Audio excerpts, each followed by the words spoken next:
The first day you met him, what he was dressed like?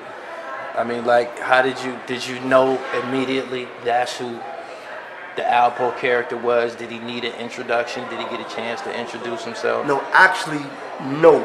Kirkbone introduced us. Kirkbone was like, man, this a good man, y'all some good men. This is where I get my shit from.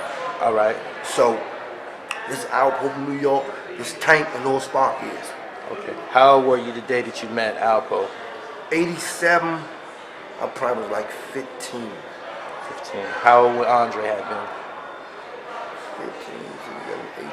Dre was even 19. Dre like 4 years older than me, 5 years older than me. All right. So y'all done met a new contact from New York City, and it's Alpo. Y'all off and running. How's things going? All right, so when we start fucking with Paul off the top, we only getting probably 5 joints, but we getting 5 joints. But at the same token, later on that night, we might get 5 more. The next day we get 5. We might get 3 the next day. So Poe got scared for real. Alpo the Wreck got scared. Y'all copping too much. Right, so we go back to Kirk and be like, man, you sure these little niggas alright? Where they selling all this shit at? Yeah. So Kirk was like, man, everybody know Tank and Spark is. Go ask. Right. So he went over Southeast, he went everywhere, asked bitches about Tank and Spark is. He come back, good resume. Everybody loves Tank and Spark is, even the niggas back then. Right. So he started coming through 16th Street. Posted up sometimes, come through to get out the holler, to fuck with a couple of bras out there. What part of the city is 16th Street? Northeast, Trinidad up top, 16th Street. Okay, go ahead. 16th Street run like 5 or 6 blocks. So he used to come visit y'all in the Trinidad neighborhood. Right. And so he was like, everybody love y'all, let me hang with y'all. So my nigga, I'm like, I don't give a fuck. Cool, you can hang with us all we want. I wasn't tripping. But Dre was like, man, you never hang with your connect or your plug. Right. Never do that. So Dre gated it, was like, nah. Then Dre that made up excuse, was like, I don't want niggas to be getting jealous. You stop hanging with them, you hanging with us. I don't need that shit All right that, now. yeah. So that was a rejection. The first rejection right there from the Alpo the Wreck back then. So we used to continue to do shit with Poe. So as time going, we pumping with Poe. Dre was like, you want to expose our hand to Alpo the Wreck? So I'm like, fuck it, why not? So we meet Alpo the Wreck. We tell him we want 50 bricks, 50 joints. He couldn't serve us.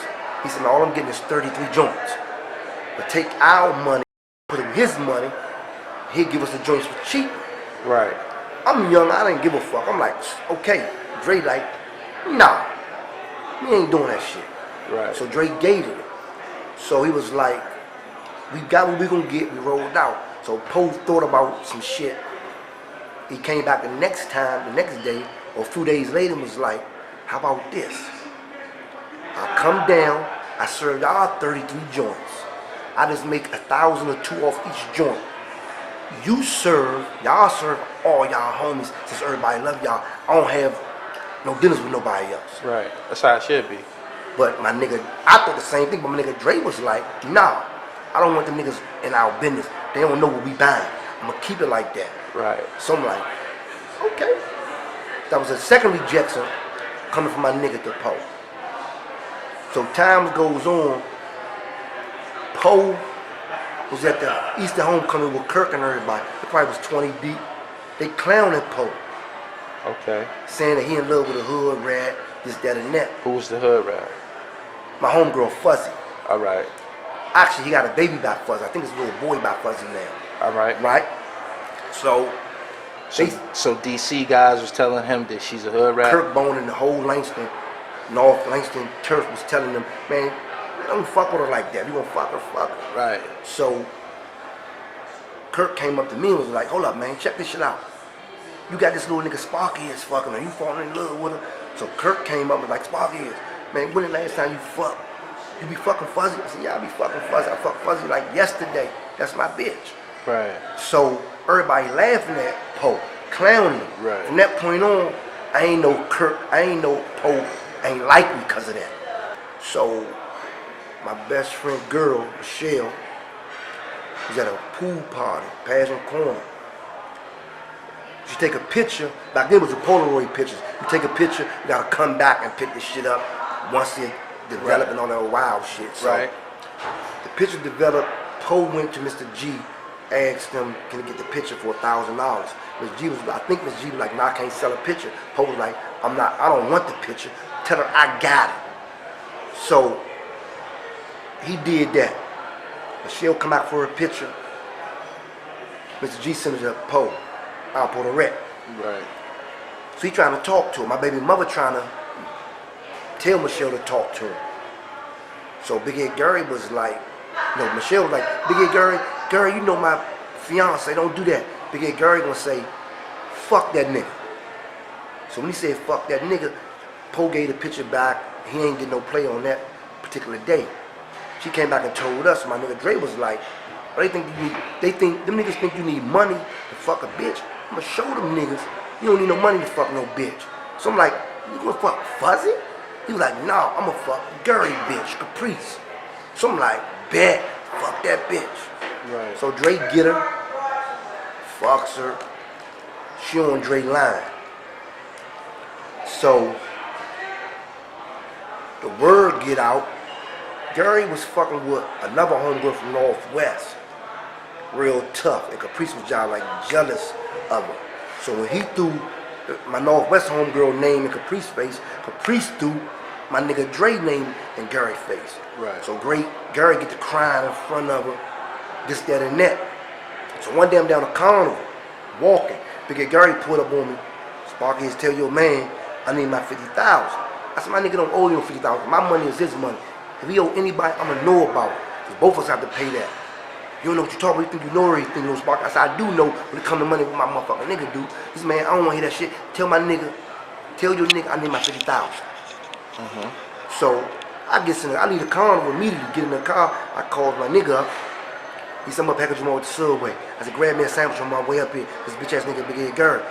I goes up there, I get my strap on my stash, I jump in the So they talked for a couple more minutes. All I seen was them shake hands. So we got in the car. I said, what that shit was about? I said, man, he was crying to me about Caprice fucking this bitch. He come home every night telling this bitch how much he liked Dre, how much he look up to Dre. If something happened to him, he wouldn't mind her fucking with a nigga like Dre. If not Dre, turn around with Dre fucking this bitch. So basically, I asked Dre to stop fucking this bitch. They apologized. He apologized for saying fuck Dre and this, that, and that. So they shook hands on it, and that was it. Didn't y'all kill someone else that was from your crew? His name was Andre. Right, what happened to him? Yeah, we killed him. Yeah, we killed Andre. And this guy was spending a lot of money, man. Killed him for two reasons, actually. One is he was messing with my man Gary's girl. Okay. And we told him to leave her alone. Okay. That was the main reason, because he was messing with my man Gary's girl, and we found out about it. So being that he was dealing with me, I kind of like was able to talk to my man Gary and tell Gary, like, yo, check this out, dude is spending money with me, just chill out. We're not gonna do nothing to him. So I went. He's spending good money? Huh? He's spending good money? Man, the man was spending about $400,000 every month with me. Whew. About $400,000 every month. At least that. He found out that I was messing with his girl. You know, he came to kind of like put it together and found out, but he never said nothing. Now, he met my man's girl somewhere, somehow, and he booked her, and they was doing their thing. And the girl, Caprice, was kind of like, she was starting to get real unhappy with my man Gary, because he really had her on lockdown, kept her in the house with the baby and all that. She couldn't really do nothing and all that.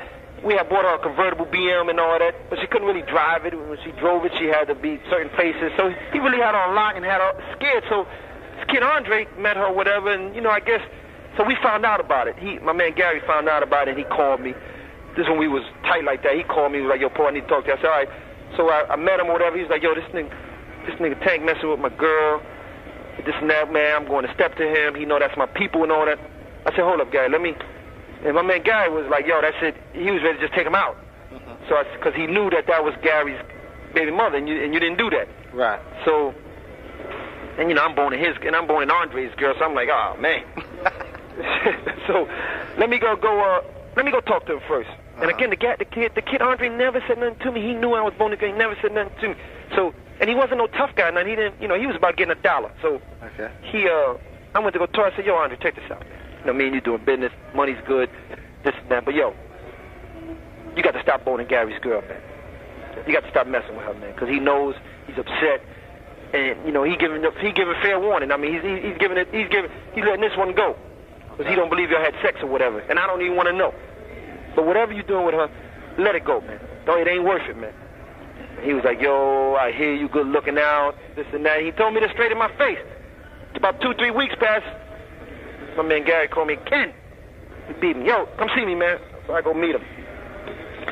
Kid Andre got to die, man. Check this out. Dude doing it again, man. He's still seeing Caprice and this and that. I said, all right, man. He said, man, this time I want to talk to him. So I said, all right, no problem. So I had a deal. With the kid Andre for about 270. Okay. About 270,000 this day. He wanted some drugs. So I said, yo, we killed 2 birds with 1 stone. I'm going to meet him, take care of this business with him, and you can talk to him at the same time. Okay. So I go meet the kid. Produced by We go meet the kid at my favorite spot over there, Minnesota and Pennsylvania Avenue, over there by the Alpo. I told Gary, I said, just chill, man. Let me go talk to him. I had my 5.0 this day. I said, let me go talk to him, and then you come. So I got into the truck. I told the kid Andre, I said, what's up, man? I said, everything all right? He said, yeah. I said, well, what's going on, man? You bad? He said, nah, this and that. So my man Gary, here come my man Gary. As I'm talking to the kid Andre jumped into the back of the caravan to go get the money out and all that. Okay. And I was over in the passenger seat. So my man Gary, he comes from out my car, which he was in the passenger seat, and comes around through the driver's side to the empty seat. So the kid Andre is coming from the back seat to the middle seat now with the bag of money. So as soon as the kid Andre turns around to look at me and let me know that the bag, my man Gary is coming in the car and hit him right in the head. Boom! My man Gary was strapped all the time. He knew he was going to kill him, but he knew not to tell me because I was going to tell him, no, don't do that. So now I'm like, oh, Gary, what the hell? He was like, yo, man, the hell with that dude, man. He was this and that, disrespect. I said, all right. But in my mind, I'm saying, yeah, you're right. Because now I got the girl all to myself, so we killed 2 birds with 1. I'm saying I'm going to miss the money, but I got the girl now, too. I got the 270 now. So I take the money. I said, man, what the hell? I take the money. He had a Rolex on. We left all that. I said, man, follow me in the car, man. Go. I said, here, take this bag. Take the car. Follow me. So we drove about 5-6 blocks away from that area. Right. In a residential area, a nice quiet block. Just threw him down on the floor. Wiped off everything that we touched and all that. And just left him there. And they found him 2 days later, 3 days later, because from the stench of the body and all that. Because it was summertime, so his body started stinking, and they found him. Did the girl think that you did that? No, she didn't think it at first, because she beat me as soon as she found out and was like, yo, they killed Andre. She crying. So, I'm like, hold on, boo-boo, don't worry about it. We're going to find out who did that. So I'm going over there, comforting her and telling her to calm down and this and that. And so now we got that 270, and I give my man 100,000. I keep 170, and that was that on that one. That was that on that one? Yeah, he violated as far as my man telling him to stay away from his daughter's mother. He wouldn't listen. Yeah. How many are you actually charged with? 14.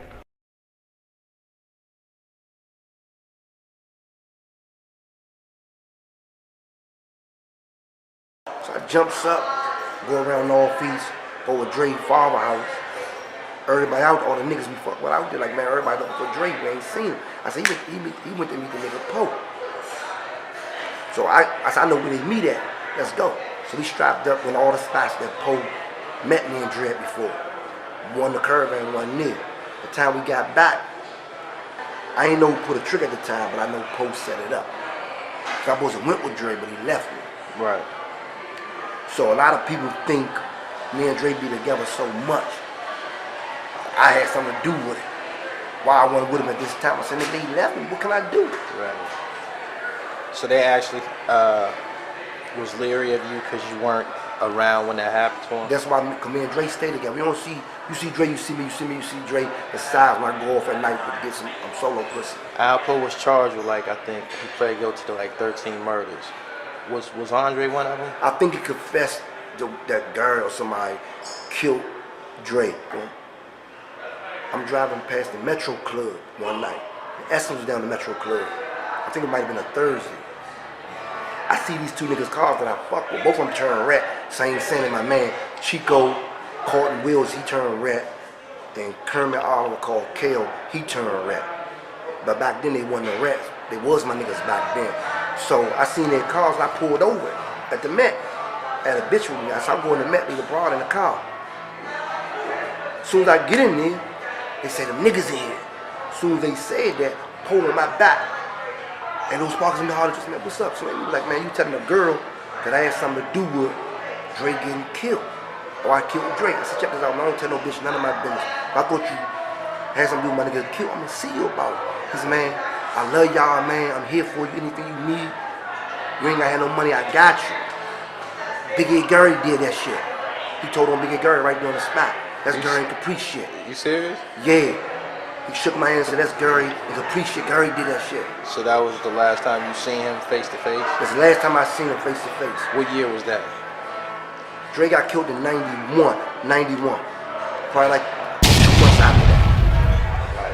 Yo, what's up? It's TK Kirkland, T to the motherfucking K. Who raised you? And make sure you pick up the #1 comedy CD in the country, and you watching this on Gilly TV, yo. My